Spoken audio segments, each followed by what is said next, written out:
I'd like to welcome everyone to our Zoom NEA Big Read panel discussion of Andrew Krivik's The Bear with Stage Left Players. We were one of 62 organizations nationwide to receive this grant this year, and we chose this book to share with our community, and we've had a great experience doing that.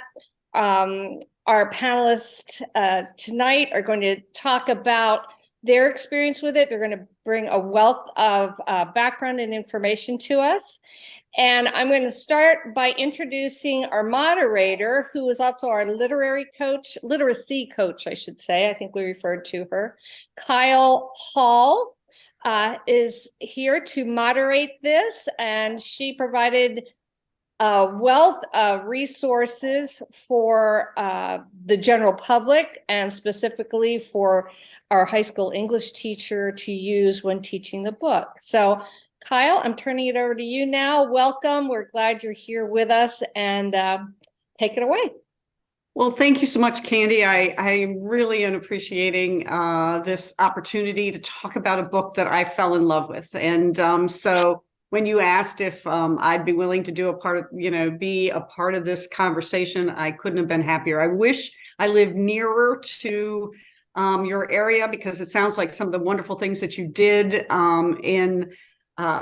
between, walking through the parks to the storytelling you did on stage. It just sounded phenomenal. And I think this discussion was something that I was really looking forward to. And so thank you for inviting me. It is truly an honor.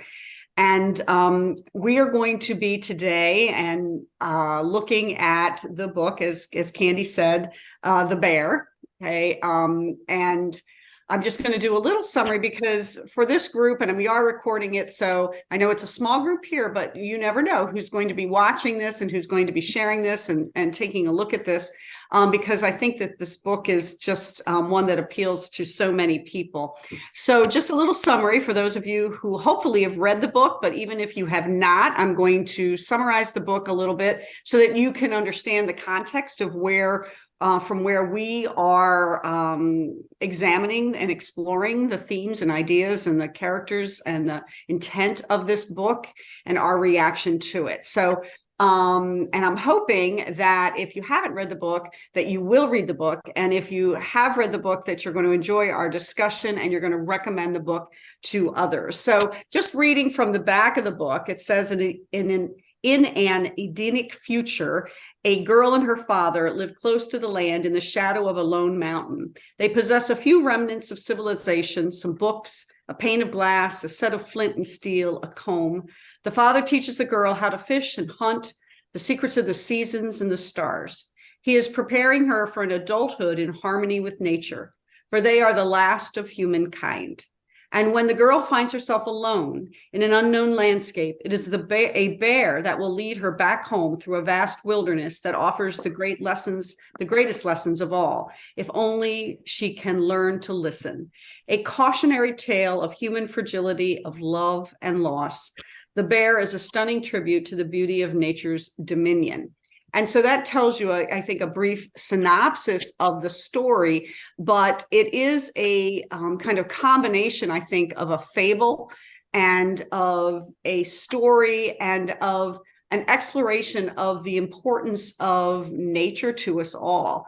And my research of looking into this, I did come upon a couple interviews with the author, Andrew Krivak, and I, really found them fascinating ways to learn more about what his intent was with the book.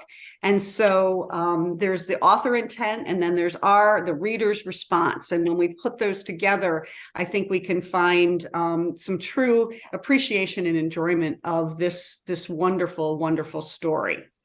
And so thank you to the panelists who are here today. I am going to introduce each of them with a little bit of background. Candy has really reached out and asked people who have a wealth of backgrounds to contribute to our understanding and enriching our enjoyment and appreciation of this great work. So I am going to read the biographies or the small bios that Candy gave me of each of these people. And then I'm going to ask each of them to spend about 3 to 5 minutes just telling us how they responded to the book when they read it, what their thoughts within the context of that background can give us as readers, and then now people who are enjoying a mix of conversation about the book. And so it will again allow us who maybe don't have that background to even enjoy the book more. So we have here today with us Susan Crow, who retired June 30th, 2019, as the editor of the 105-year-old weekly newspaper Farm and Dairy, headquartered in Salem, Ohio.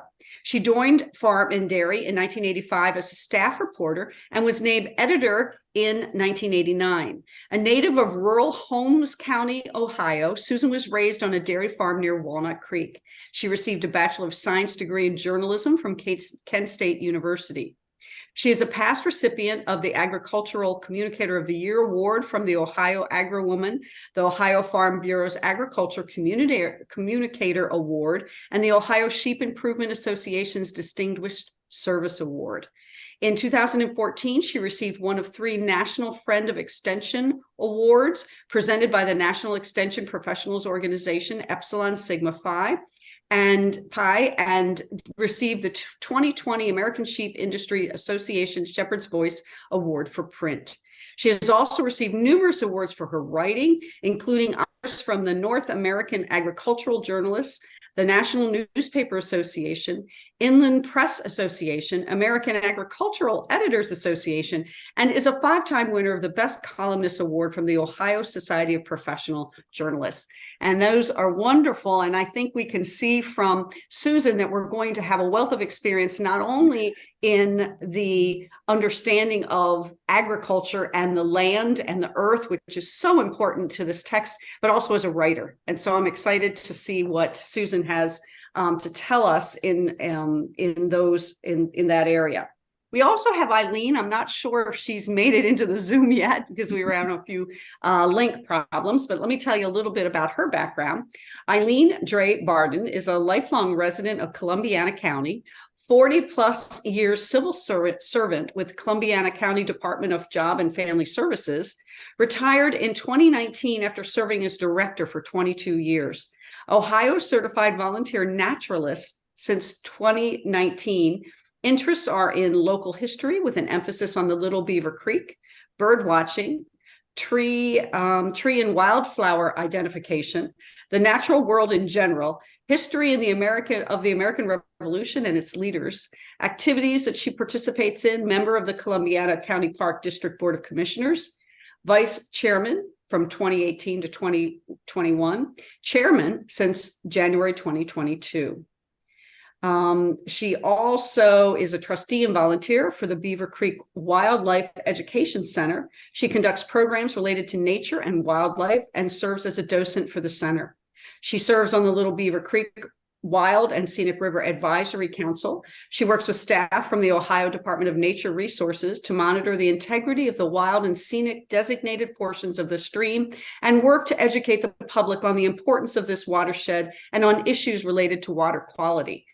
She is an active member of the Rogers United Methodist Church, the Lisbon Music Study Club, and the Lisbon Historical Society in a singing group known as the Village Singers. So she's going to provide some excellent background on some of the details that we see in this book about nature.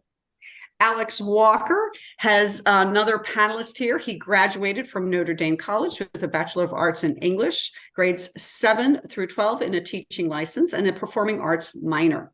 Alex is currently a high school English teacher of 9th, 11th, and 12th graders at Lisbon Exempted Village Schools. Before moving back home to Lisbon, he taught high school in Buckeye Local and Steubenville. Is that right? Steubenville, yes. Thank you. Steubenville Big Red. Along with high school English, Alex is also the drumline instructor at Chagrin Falls High School. While teaching, Alex is obtaining a master's degree in educational administration and leadership Oh, no, no, no, no, don't leave the classroom. With the principal's license in the hopes of finishing at the end of this summer. Alex is honored to be chosen as a member of this panel and was happy to share the story of the bear with his 9th grade students earlier this year. And we are so looking forward to hearing how those students responded to this book. As a former English teacher myself and now a principal of a high school, I and just thinking I can see where this just totally fits into our curriculum. So I just can't wait to see. I hope the response is not going to break my heart. So that is good.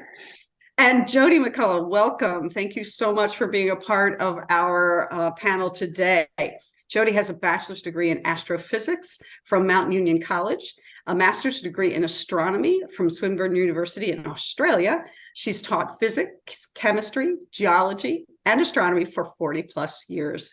She's currently teaching astronomy at the University of Mount Union and Stark State College. And I cannot wait to hear what you thought of all of the references and allusions to astronomy and to the sky and to time and all the things that combine to make that I don't understand, okay, as an English major, and that I just, but at the same time I appreciate. So I'm really anxious to hear what you have to tell us and share about that portion of the story. So those are our panelists, and I'm going to go ahead and start, as I said, with each panelist and ask them to spend 3 to 5 minutes telling us a little bit about their experience and their thoughts, their initial thoughts. And from there, I will go ahead and we'll start to narrow in a conversation and discussion about the book. If you have a question, if anybody in here has a question that they'd like to pose to a specific panelist or in general, please feel free to put that in the chat, and Candy will keep an eye on that. And so we can then make sure that we answer your questions too. We are a small group, but we're a mighty and fierce and intelligent group that is going to enjoy this exploration. So Susan, if it's okay with you, I'm going to start.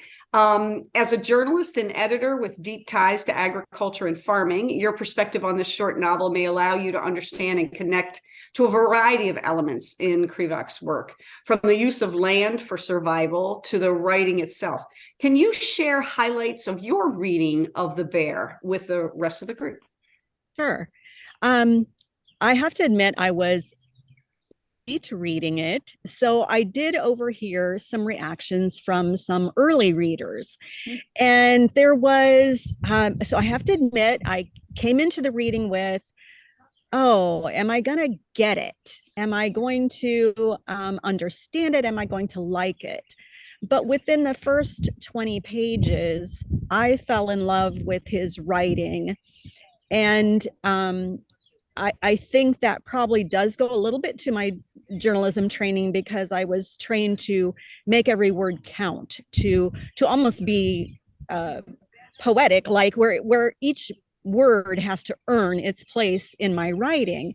And his writing is so spare, not sparse, that I truly fell in love with that. I read it honestly in one sitting, and I liked it a lot more than I thought I was going to. And I don't know, I think I was basing that on, just some rumblings I heard from previous readers. So I especially, obviously I'm outdoors right now. I felt a kinship because the author loosely set his mountain on Mount Monadnock in New Hampshire. And that is actually a mountain I've hiked. I hiked on my honeymoon and again in 2012. And it is a beautiful location that I connected to throughout the story. So his writing was very clean, very clear. I'm one of those, when there's a lot of description, I just skim. I'm a horribly impatient reader. And he used description when he needed to and didn't when he did not need to, which is such a gift that unfortunately not a lot of authors have. They like to hear themselves write. So that was my initial thoughts of the book, and I really truly enjoyed it. That's great. I did hear in an interview with him that they were saying that same thing, that his writing, he himself, he literally said almost what you said, referencing that the importance of choosing the right words over quantity of words, and the best words um, to elucidate what he was trying to convey. And so I think that's and as a journalist, I can imagine that's what you need to do, right? You need to communicate, whereas someone like who might enjoy creative writing. In fact, they were joking. Somebody said something like what Stephen King would say in 400 pages, he was able to say in 180, so yeah, that is wonderful. Well, thank you for that. And we'll I'm sure get back to that. Eileen has joined us. Yeah. Thank you. And Eileen, if you want to unmute yourself, if you can, I'm not sure. Are we good? Yeah. Okay. How about video? Can we get your video on? There we go. There we go. Hi, Eileen. I know I had a little trouble getting in too, so don't feel bad. We were all a little I delayed. think I did it with the settings. I apologize. No, you're fine. Okay, we're good. We're all here. So, Eileen, as a naturalist, okay, your first reading of Krivac's novel must have felt very much as if you were having a conversation with an old friend, because I think he himself is a naturalist. Nature in the text is not only a symbol, but also an authentic and foundational part of the text, almost a character we can visibly describe. Can you share with us your thoughts as you first read the book? Well, I'll be honest with you, Kyle. When I first read the book, I was overcome with grief. I was overcome with loss. I was so sad by the time I got to the end of it. I almost called Candy and said, I can't do this, because my heart was broken by the loss that the man felt for mankind, for the woman, knowing that he was all this little girl had, and then he knows he's dying and he's leaving her all alone. I mean, my heart just ached and it haunted me for a while. And then I thought, okay, I promised to do this, to look at this book as a naturalist. So I reread the book and set aside all that and looked at the natural elements. And then I was able to see a different, or hear maybe a different voice in the book. But the first read was very emotional for me. I guess part of that's because I as a naturalist, I worry about our natural world and what mankind is doing to it. And here's this story that says to me, oh my, we did something really bad, or at least bad for mankind. Right. But then as I did my presentation that Candy had asked me to do from a naturalist perspective, I did look at those wonderful elements because it was a survival mentality, and these folks got back to nature. They lived off the land. And so I was able to draw those elements out. And then there were some very spiritually naturalist phrases in there. And there's one that I read when I did my presentation. Do I have a few minutes now? Or oh, yeah. I'm sure absolutely. where we are in the presentation. So, right. And this was my favorite, because I've always felt we're so connected to nature. And sometimes I think we people kind of forget that. And so this is the bear and the girl is having a conversation. And she says to him, she asked the bear again how it was he could speak. And he shifted inside and was quiet for a time. When he spoke finally, he said that long ago, all the animals knew how to make the sounds the girl and her father used between them. But it was the others like her who stopped listening. And so the skill was lost. He said, but all living things spoke. And perhaps the real question was how she could understand him. So I just thought that really spoke to me that, mankind over the, millennium have come very full of ourselves and forgotten that we're part of this whole circle of life. And where do we fit into that circle? And as this story progresses, and then we finally lose our girl at the end, to me, that mankind becomes extinct, as many animals have become extinct. Many creatures over the decades of millennium have become extinct. I think of most recently, I mean, at one time there were billions of passenger pigeons, and we Americans, for the most part, in 300 years, managed to destroy them. The last one died in 1914. So in this story, we see that last person, as far as we know, gone. And now it's back to a circle of life that doesn't include that and what we contributed. So anyway, from a natural perspective, I was able to see how that connected that circle of life. Right. And then there was something missing at the end of it. Right.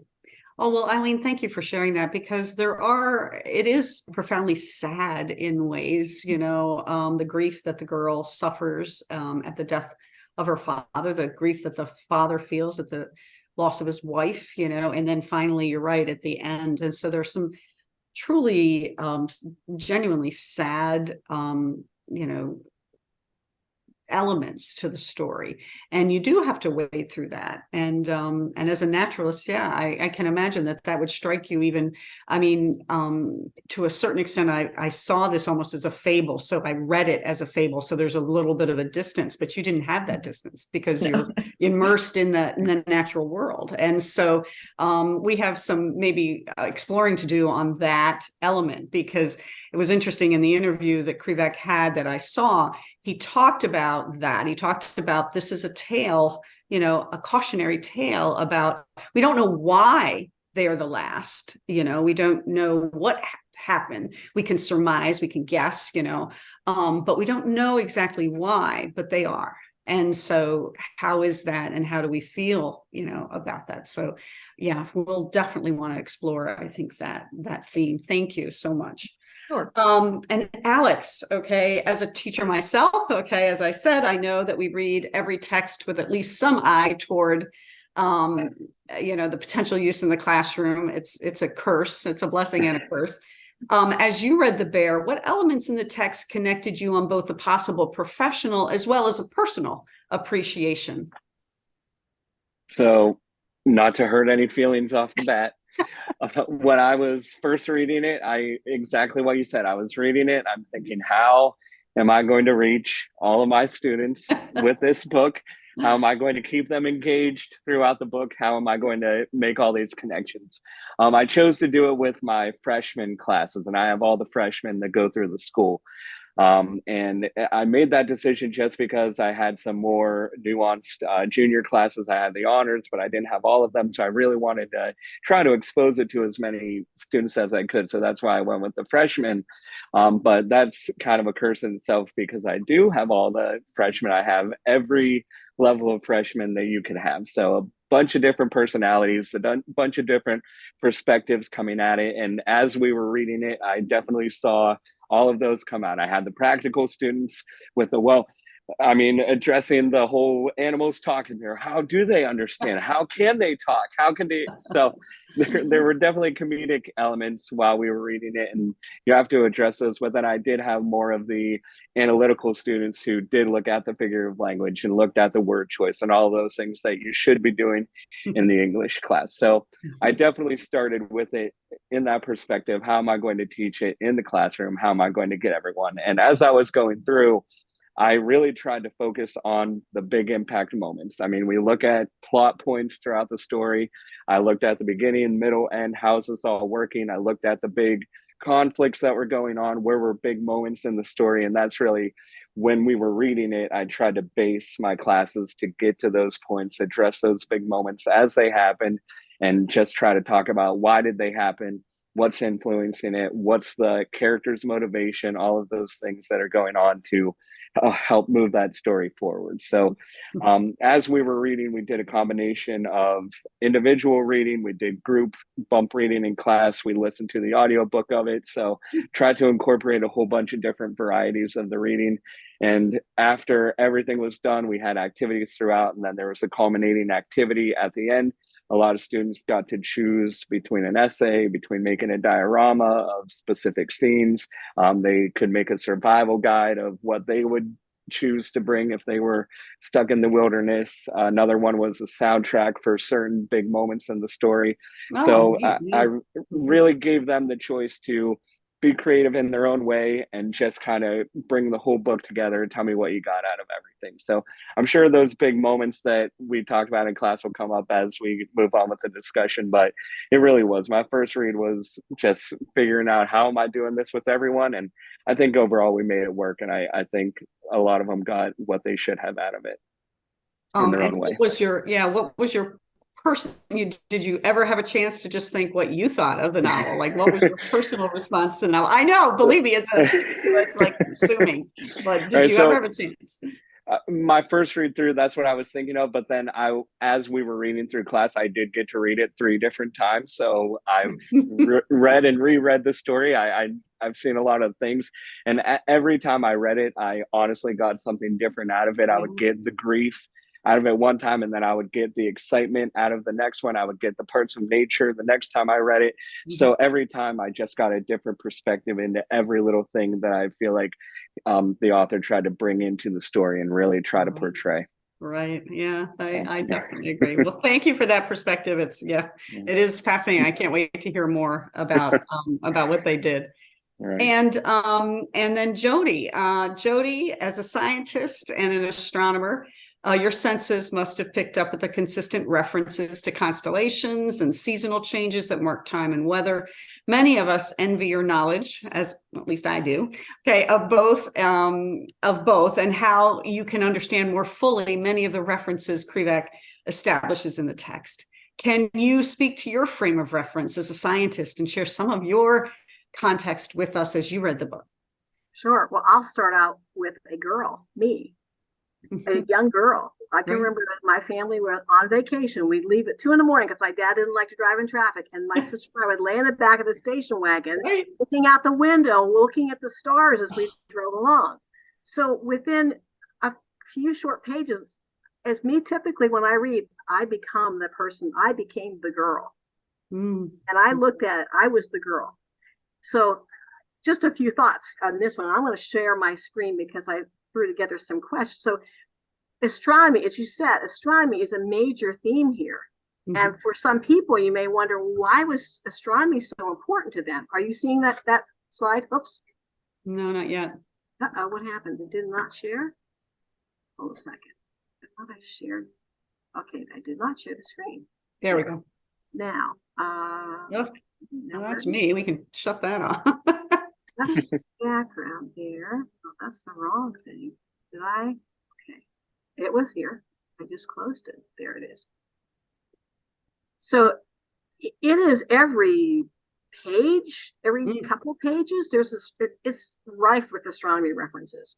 So in the first case, why so many astronomy references? I don't think a young girl today would notice the sky, but I love the idea of, wow, wouldn't it be cool to live in a time when there wasn't light pollution, when there wasn't destroying the sky, so that I can look and see all these things. So this is just a picture. Anybody that was born who's younger than 50 years old, probably has not seen the same sky that those of us who are older did. You can't see the Milky Way anymore. You can't see stars, and it's getting worse. So to come into this where she lived, astronomy was an integral part of her life.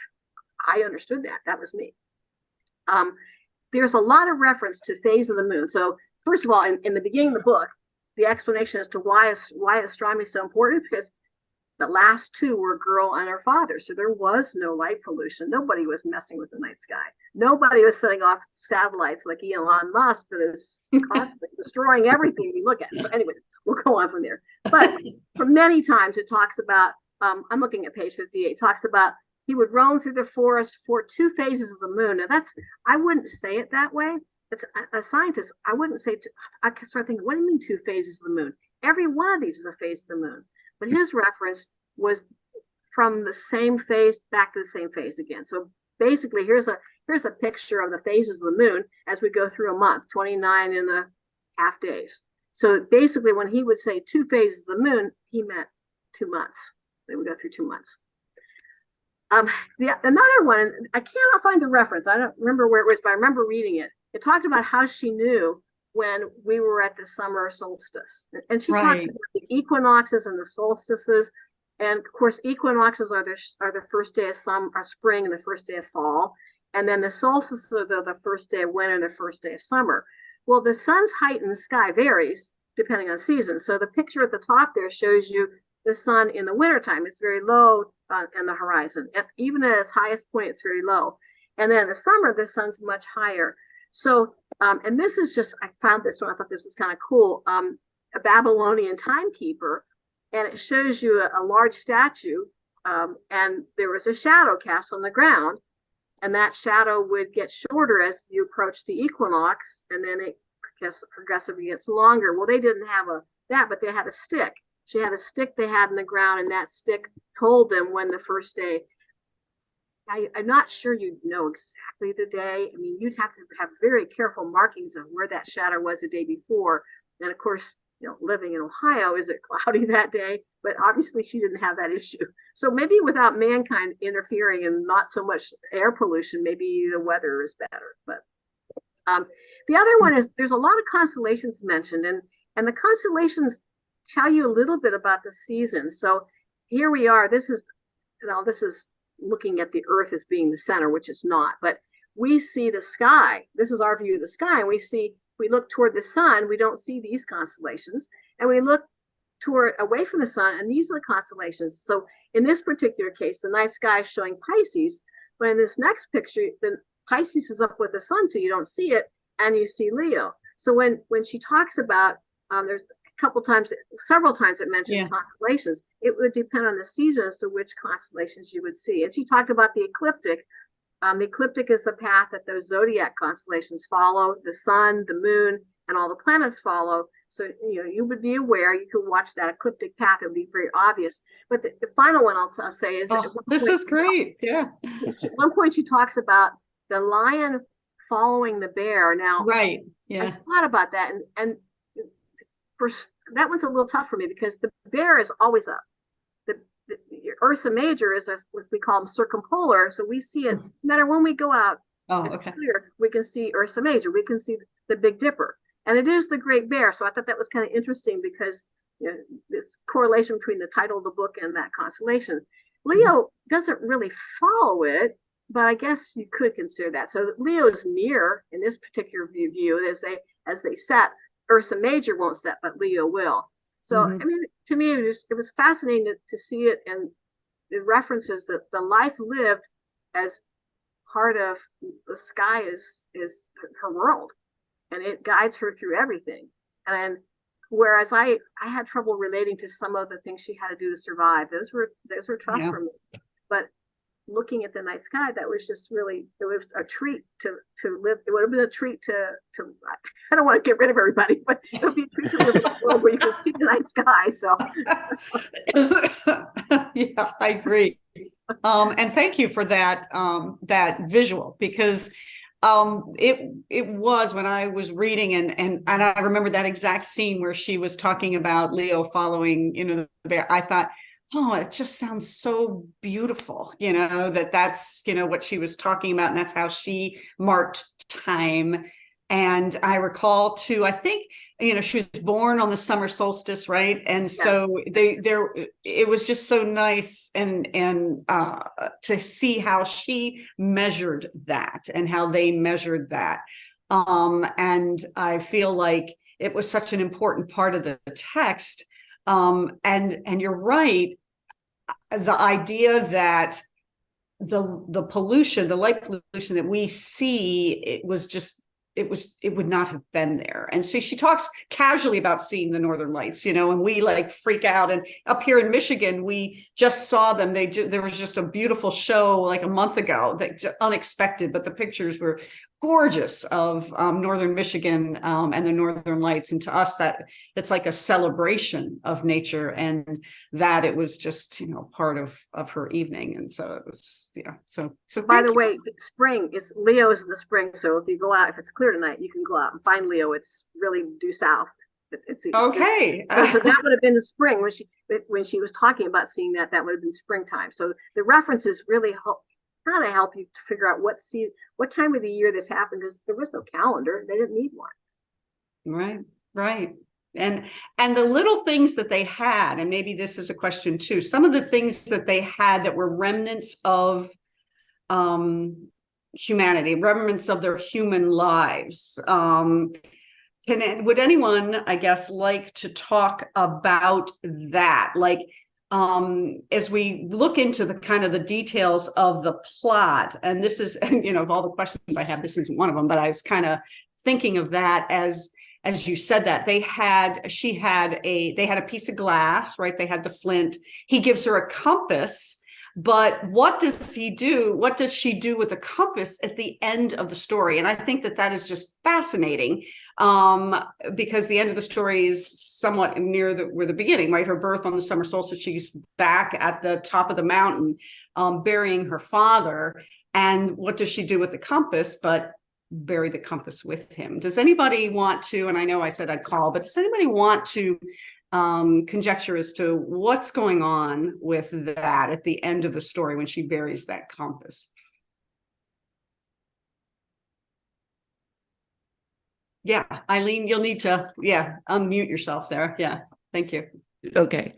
So I know I pondered about the remnants and what they meant to the two of them, Right. the remnants of civilization. And they Right. meant so much to the man, to her father. Right. And I think he was trying to convey that to her, because, you know, the very trip that ended in his death was to go back to where some remnant of civilization had still existed, that you could find these things. And it sounded like a terrible place to me when it did, right? Did not all of us say, don't go down there? Like, so, and you know, we know what happened as a result of that. Right. So, but then I think once he was gone, and she was very young, Right. that part kind of was left with him, you know.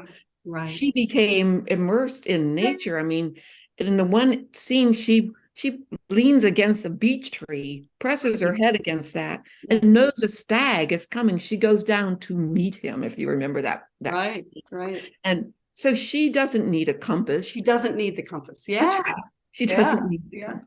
Right, because Has she's immersed so much a herself in part nature. of that. Yeah. That's what I thought too.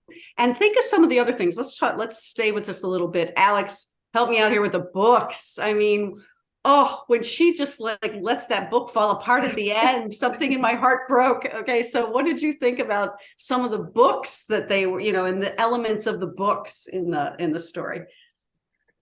Like, just with everything, how she at one moment too burning everything after his death and getting rid of the bow and arrow that she used and that he had taught her to make.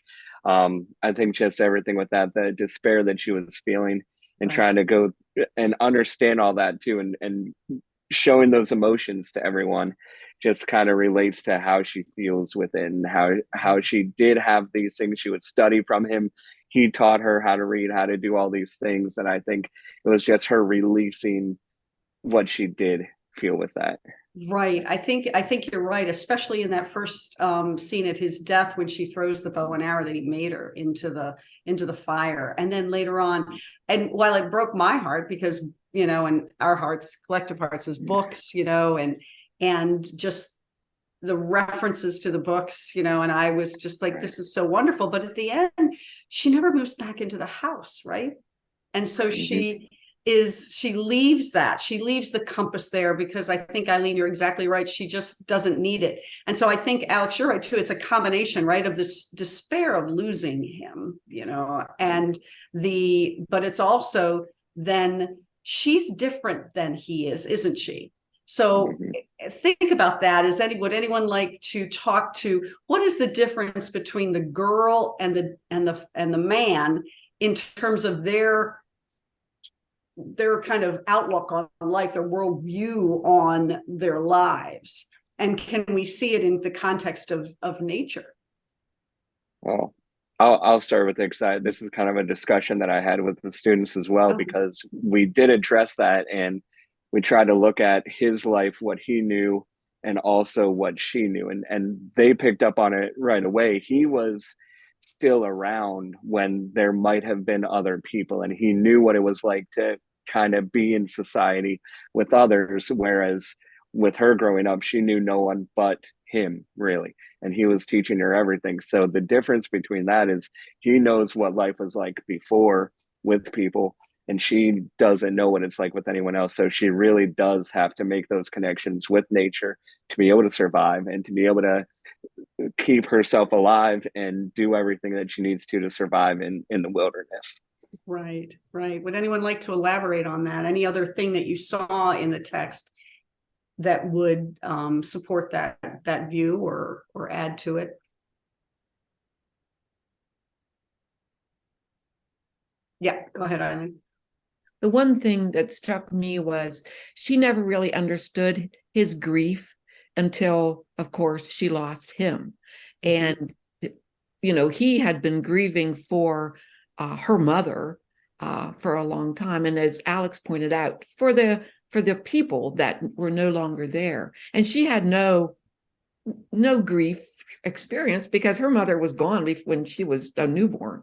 And so it was sort of like, yeah, I see you're doing this, but I don't feel it. And then, of course, losing him, that made that a part of her, because we're all, if you've had a significant grief in your life, it changes you forever.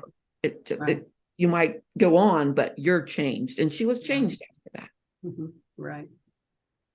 Anything else in terms of how she responds to his passing and to his death, or to the difference in her and him? One of the things I thought was interesting that when I saw the interview with Krivec, he talked about the scene with that in the place where the ancestors had once lived, where he is bitten, and he finds a piece of glass, right? And so he shows her the glass, and her response when she first looks into it, you know, is shocked because she's not used to seeing herself. Although remember earlier he had referenced you look like your mom. Your mom looked like who you see when you look in the lake, you know, and so now she can see herself. But does anybody remember what she wants to do with the glass that he gives her? She wants to make arrows out of it, right? Is that it, Susan? Yeah, she wants to make arrows out of it. It's like so far from like the human thing. Well, I want to be able to look at myself, you know. And I thought that was really interesting. Again, she's giving up the compass at the end. She doesn't need the glass. She doesn't need the books, which is hard for me to wrap my head around. But she doesn't need any of that because she is in a different place, you know, with nature. I just had a comment. Yeah, Jody. So I saw her as a bridge between civilization and nature. And when her father died, after she grieved, she threw away civilization and she went to nature. Right. I think you're right. And Jody, then if I see nature as kind of a character in the book, okay, that it's that we don't always think of that as a character, but it is something so visible throughout the book, right? The nature is definitely something there. Is there a way to see nature and as a character that is something you have to understand when you talk about the girl and you talk about the man and you even talk about the bear, and maybe the bear is part of that? What is nature as a character in the story, and what is that and what is nature, what is Krivec trying to say about nature in the stories? Do you have any thoughts on that? Well, I mean, if she's leaving civilization, she's going back to nature. And so she had both. She had both elements in her life. She had a little civilization through her father, but she had nature by just opening her eyes and looking. And she was able to survive by using that nature side. So I didn't see it as a character. I guess I can see how you would say that. But to me, it's just nature was a part of her world, and it wasn't a separate entity. She knew that her father taught her the stories about the constellations and taught her what they were, and she just used those as a tool for everything she did. Right. And then go ahead, Eileen. I was just going to say, I think the part that struck me was I hadn't thought of nature as a character, as you said, Kyle, but I see where you're coming from with that, because she really, how do I want to say this, kind of went back to where, in my view, people kind of started. We Mhm. separated, we pulled away from nature. Mhm. We were able to develop all these things because of our intellect, and nature's kind of stayed the same. I mean, trees and blooms, they're all interdependent. I mean, we know because of, really, I hate to bring the word up, but climate change. It's showing us how interdependent are the bloom and the insects and the birds and all of it. When one thing gets screwed up, everything starts to, oh, what's happening? And that's nature. It's all connected. And now she, who had been part of mankind, that connectedness has to come back because there's nothing else for her to rely on. Right, right. And I think that that's what we see if we take a minute and look at the end of the book, you Yeah. know, because she goes from, she's pretty young, and then all of a sudden the old woman, and so it's like, and we see her return to her home. She never moves into it. I think someone referenced that she burns the books, she burns the house itself, the pieces of the house. She never sleeps inside again. And then she finally dies there at the end of the story. And we see then the bear, come and return her up to the top of the mountain to join her parents. But I know when we look at the end, I guess my question would be, and I'd like to just go around quickly and say, do you find, the end? And first we'll just say, do you find the end hopeful or tragic? And it could be for a variety of reasons, and it's not one or the other. Is it hopeful? Is there a tone of hope at the end, or a tone of tragedy? And it could be something in between, and if you want to say that, that's fine too. So I'm just going to go through our panelists. I'm talking so I can give you a little bit of time to think about that. Like, what do you think? Do you feel like at the end, did you feel like a sense of, oh, okay, there is hope? Or did you feel like at the end that he was saying, oh, this is a tragic story, and it's the end, about the end of mankind, and so thinking of that, I'm going to go back, and I'm going to start, Alex, I'm going to start with you. Sorry, I'm going to put you on the spot because you might have had some conversation with your classroom about this. Okay, go ahead, Alex.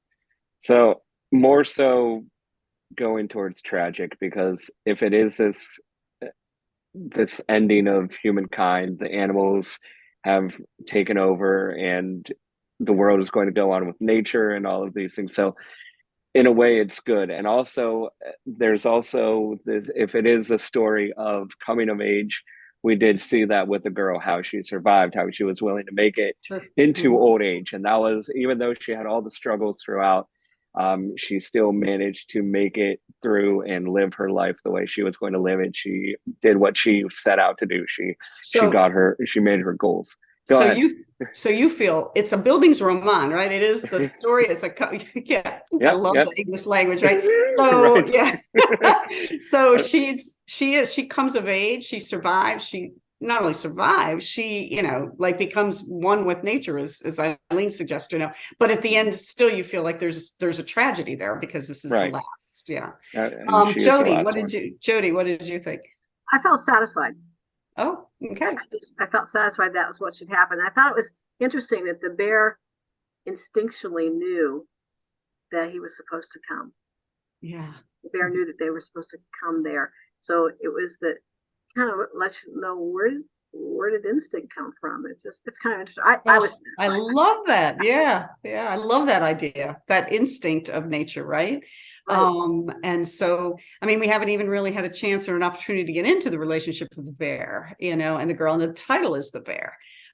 So, what role does he play, the bear play? And it's just, when I remember and recall the moments where they, where first she was so angry, right? And she said, "You don't know how I feel." And he said, "I do know how you feel," and then, then pretty soon she's moving next to him and sleeping next to him, so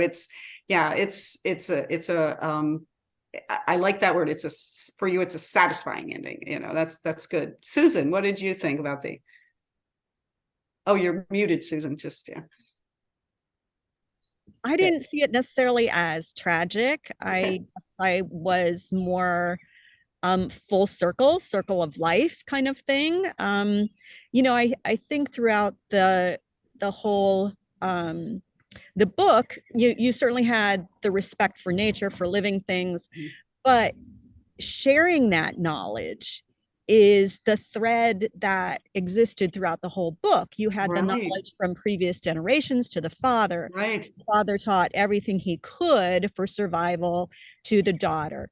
The daughter taught communicated to the bear, and the bear to the daughter, the puma to the girl to the puma, the girl to the trees, and Oh, the trees to the I girl. love that part. Yeah. The cycle, the story, the Right. cycle of life just continues. And we have to share that knowledge. It just might not be as humans know it. Mhm.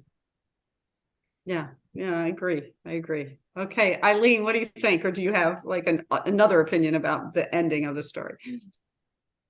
Oh, you're muted. Yeah. Susan just about took the words out of my mouth because I saw it the same way. This species has become extinct so far as we know, the humans. But here's all of these others that have flourished and will continue to do so. And whatever happened, that civilization, as mankind knew it, was gone. The trees were still growing. The rivers were running to the sea. Right. You know what I mean? The animals were still flourishing. So that's how I saw it, as just kind of we've evolved. Man is gone now, and now nature will go on, Right.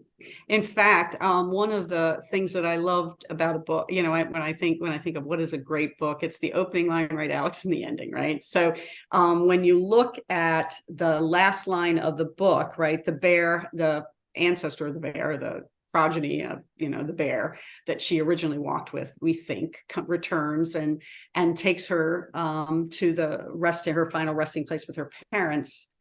And you're right, someone said about that circle, this is a little bit before on page 220, he felt fatigue of his task, as though he had come to a place where end and beginning were the same. And so that full circle, the end and the beginning were the same. And then he says then later on that it gets, remember, really quiet. And he said, if for just a moment the earth stood still.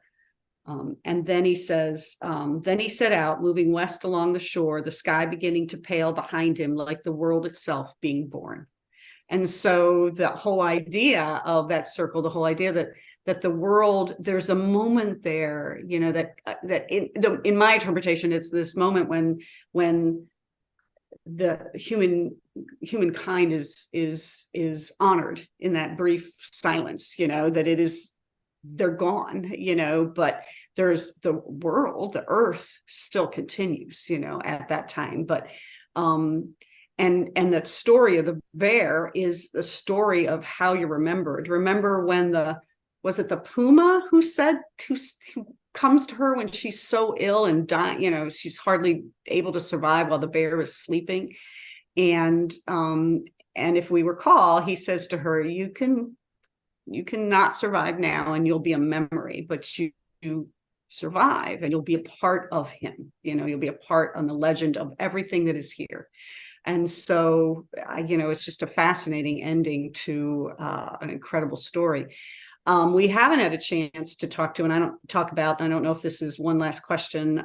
If anybody else has a question now, and I can give everyone a final comment, but the theological allusions to this, I was interested to find out when I, researched Krivec, that he was in the Jesuit seminary for 8 years as a young man. And so he was steeped in, obviously the Catholic religion and the lore and the understanding and the intellectual research and the philosophy of that. And I thought, well, how fascinating, when you look at the context of this story. Does anybody want to speak to some of the allusions that you might have seen? Is there anything that you saw in the story, that you feel like is an allusion to maybe some of the Christian story of creation?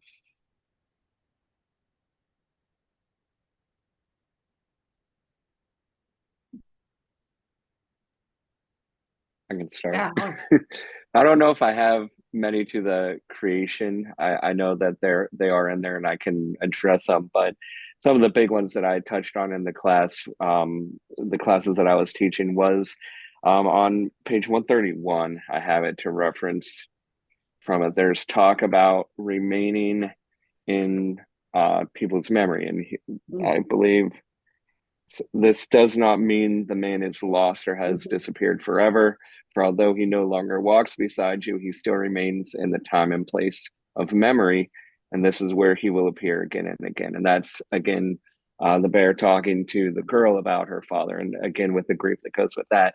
And I, that as far as like an allusion to the Mexican culture, even, and almost to the movie Coco, and how they had to remember the memories of their ancestors Yeah. to be able to keep them alive in their own minds and keep it going. So, I mean, in a way that all references back to life and death, things like that, and try to keep them in their memory. So not really the creation, but it's just something that I picked up on and talked to the students about with that, and how we remember our family members and other people that have passed, and different, the way different cultures do and what they do personally for themselves as well. Right. Yeah. And there's some, that's a great passage to reference, because we see that even at the end, right? That's what the Puma is telling her, you will be a memory, and you will live on under that. Didn't at one point the bear say something, anything under the trees is remembered, anything that happened under the trees, is remembered. Anybody else, any kind of theological, do you see any references to that, in terms of, there is a man and a woman, or a father and a daughter, a man and a girl in the opening, and how that plays out in the story?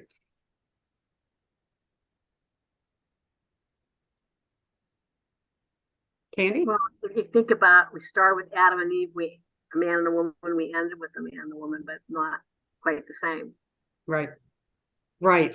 And I think Krivak mentions that. He talks about that. He says that he deliberately does that. He said originally he had a father and his son. So that originally that was the story, that he had. And then he said he wanted, the more he thought about it, then he wanted to capture this spirit, of his own daughter. He's got a daughter himself, but he said the idea of, if in the creation story, that there's a man and a woman, and in the creation story, the woman is the one, in the typical story, is the one who creates and causes the fall, and the man begins, and the woman was made of the man, all of that. And then he liked the idea of it playing out with the woman surviving and carrying her into being the last human, and one that is strong and a part of nature again, a part of that Eden. So, just a fascinating, I think, reference. I don't think he overdoes it. I don't think he doesn't hit you over the head or anything. I think it's open to interpretation. But I find that kind of fascinating. So I guess, Candy, are we needing to wrap up? Or Alex, did you want to say something here about that? Yeah. I just wanted to point out one of the big moments, and I really talked to the students about it too, that when, I guess you could call it the fall, with the illusion of going with that, where he does go down and he gets bit. I mean, the foreshadowing leading up to that, but then the language changes. And on page 86, when it first happens, he's referencing the two of them by using we. And he says, we're going to do this. We're going to go to the ocean. We're going to have all this. And then after he gets bitten and it starts to shift, we have it. I don't know if I marked the page on this, but it's a few pages later, but he shifts to you. And he definitely hands it off to his daughter at that point. And that's just something that I picked up with. And I talked to them about that. We need to see that shift in the writing. We need to understand that this is him letting go of what's happening. He's kind of accepted his fate at that point. He knows that he made the decision to go down and try to find things. The consequences are him going to die and she's going to have to live on with that. So Right. it could kind of relate to Right. that illusion as well. Right. So did the kids respond to that? Did they see that? They did. Yeah. They picked up on that. The foreshadowing was big. I tried to draw that into because I said, things are going to happen, and he definitely does a good job of kind of explaining. And they kind of found some comedy in it too. They're like, "Are you stupid? Like, why are you doing this?" I did too. I was like, no, don't I do mean, that.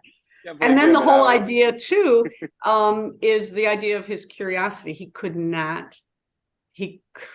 help himself, right? I mean, and and what he knows it. right. And what was that fall because of, if not curiosity and wanting more, wanting to know more, wanting to, Right. and he said that, right? He said, I wanted to know, I wanted to, and she's like, no, what? Like, why? Yeah. She didn't want to do it at all, right? Because Right. again, that's another, I think, difference in her, but as somebody pointed out, she didn't know at that point, right? Candy, did you want us to wrap it up, or Eileen? I'm loving this. I can go on for another hour. I just remember at one point when thinks he's dying, and of course he is, he doesn't exactly pray, but he says, she's not ready. I can't leave. Yes, yes. Remember yes. that? And it's like, yes, you gotta stay. You can't die. She can't go. Right. And it's like a prayer. Right. Yeah. Right. I remember that. And they keep a track. I'm not sure I kept track carefully of how old she was, but it's right around that, right? 11, 12, Mhm, that's 12, what I took which is from that, that transition that we see all the novels about coming of age, but yeah, I thought the same thing. She's too young. You can't leave her here, so. I would like to say one other thing. Yeah. I am left with this burning question. Maybe the rest of you had too. What happened to everybody else? What happened? Right. It doesn't say. yeah. And what happened to mankind? I thought for sure it would say something in there, and I never did. Anybody want to offer up? Yeah, you're right. That is the central question. I mean, I think it's a big elephant in the room anyway. Like, what happened, right? Yeah, It had the nuclear war because everything else survived. So Right. right. I think that was one of the reasons I really liked it, because it made me keep wondering, and it was like, that's just matter of fact. We're just dealing with it. Yeah. That's what it is. This is who we Honestly, are. I didn't really care Yeah. what happened because I was so invested in the characters that remained. Mhm. Like, it had already been several generations already. And I really, it wasn't central to my reading or understanding of the book. So that's the scientist in you, Jody, probably, versus the creative, whatever in me that I'm like, I didn't care, Yeah. I kept thinking they're going to come across more peoples. There will be more people that, when they went on their trip, I thought he was taking. Yeah, me too. People were, and it just seemed hard for me to say that there's just one person left. I just hard to Right. And they said they looked, right? They spent their whole, like his Yes. parents spent their whole time looking, and that did give me a chill, that's right. Eileen, do you have any follow-up comment on that? How did you feel about that?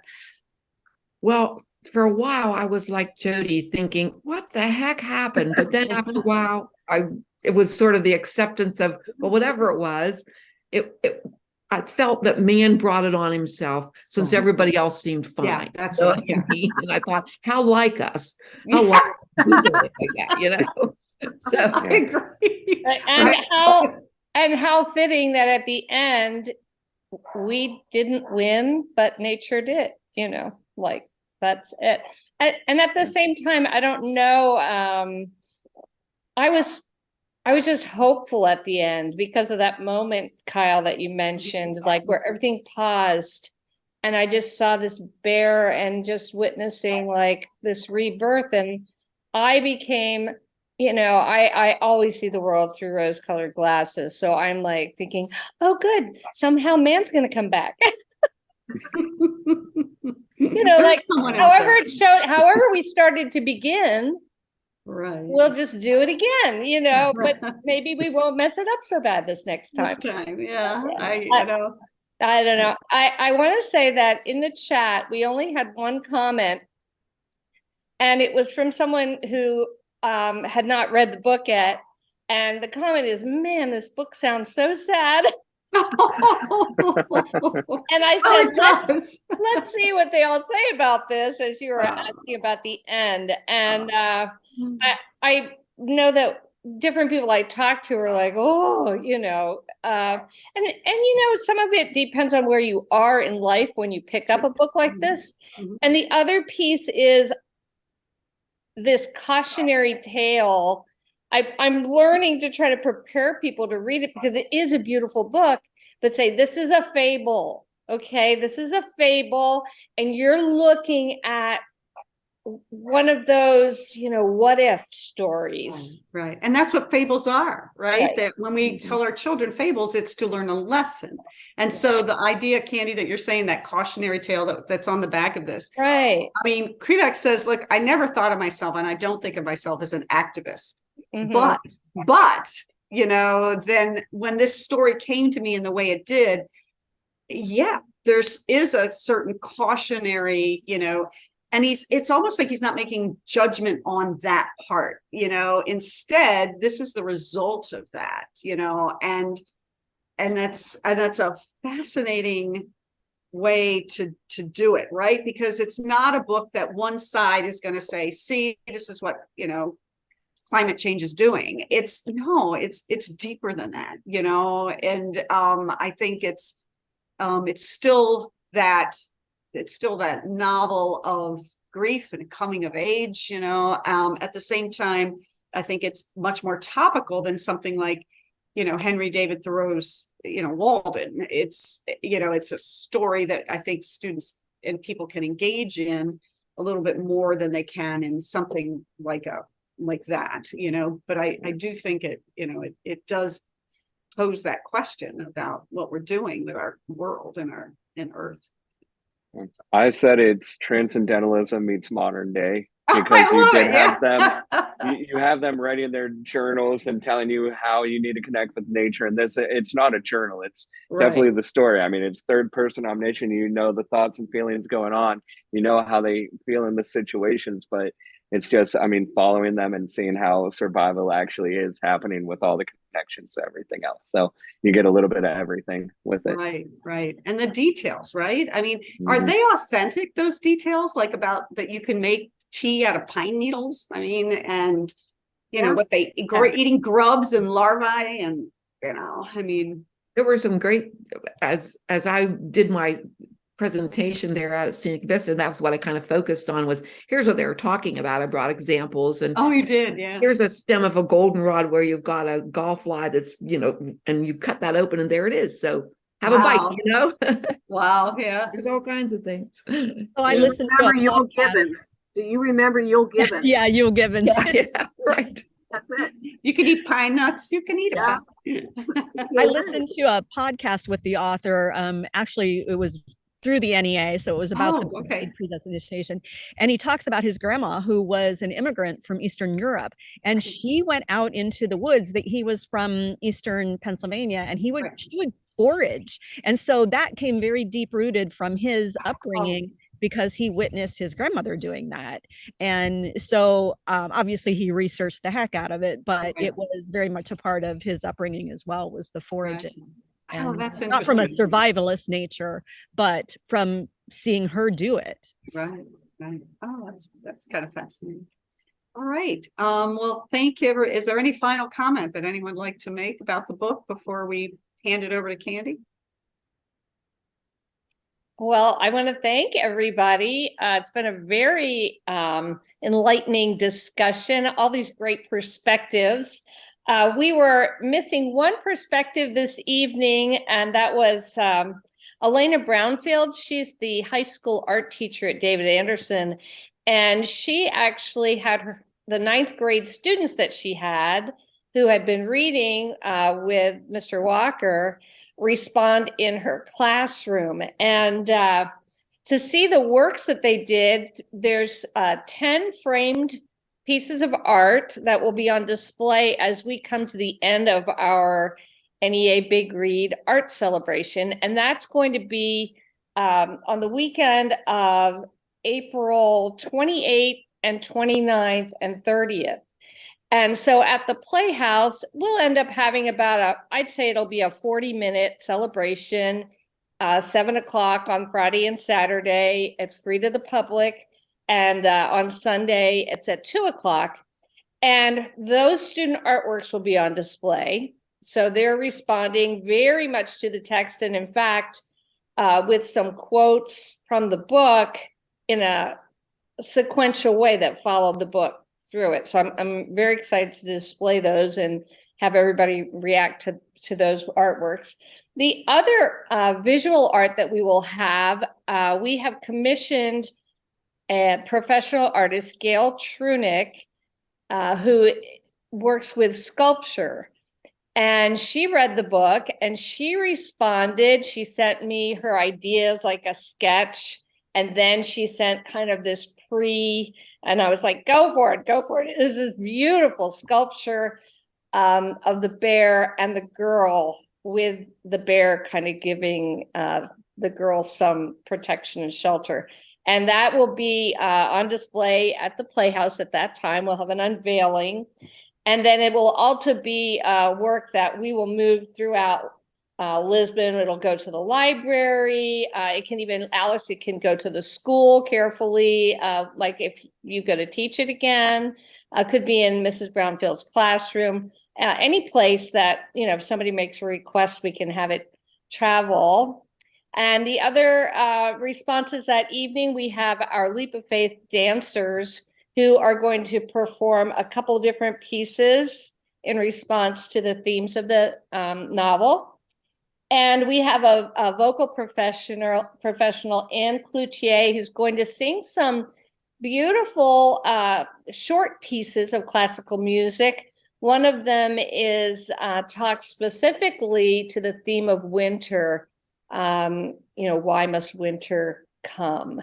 And as we talked about that was one of the big themes in the book, how harsh winter was and how long it lasted, and the signs of it coming and the signs of it leaving. So we have just some beautiful plans. There'll be poetry, a little bit of storytelling, and I'm sure always something theatrical, but it's a great way to celebrate. I can't believe we started this with Mayor Peter Wilson's proclamation back in September. And here we are culminating a year of events and a year of our community reading. I thank all of you for being a part of that read and bringing your perspectives and light to this text all the way through the year. Kyle, I want to thank you also for not only being our moderator, but for studying the book and providing resources. All of these resources, Eileen's talk that she gave at Scenic Vista Park way back then, and this Zoom broadcast are being recorded, and this body of work is going to be available to anybody who studies and brings that book to their classroom or wants to read the book and can, click and find resources. And the NEA will have these things as well. I'm seeing one more chat question here, maybe. Oh, the person who said it was sad said, thank you, I will read it. I promise it's worth reading, and it's not all sad. I mean, yeah, it is very beautiful, very beautiful. It is. So I think that's it. Just mark your calendars for April 28, 29, and 30. A very short program, but also very fun. And come see this beautiful artwork, dance, poetry, music, all those things. All right. All right. Okay. All right. Well, I also want to thank the participants who joined us live today. We hope that you enjoyed it as much as we did, talking about Andrew Krivac's The Bear. And we're going to call it a night. So thank you. All right. Thanks, everybody. Thanks for letting me join. Okay. Yes. Thank you. Bye. Bye.